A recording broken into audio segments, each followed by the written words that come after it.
Λοιπόν, έχουμε τη χαρά να έχουμε για το μήνυμα του γνωστού ηθοποιού του Στέλιου Καλαθά. Μίλησα χθες μαζί του, είναι σε παράσταση, δεν μπορεί ο άνθρωπος. Λοιπόν, να παρακολουθήσουμε τι μας είπε. Να ακούσουμε.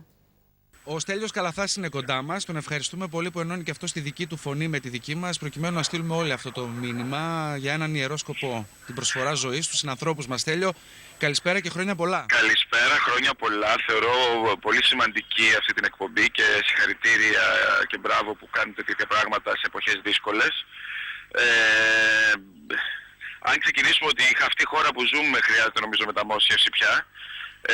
Παρ' όλα αυτά, ας δούμε λίγο το διπλανό μας, γιατί έχουμε χάσει λίγο την αίσθηση της προσφοράς και του εμείς πια σε αυτή τη χώρα, και ίσως αυτή η κρίση να μας οδηγήσει σε ένα πιο καλό αποτέλεσμα και ίσως αυτό να είναι και το τελικό μήνυμα.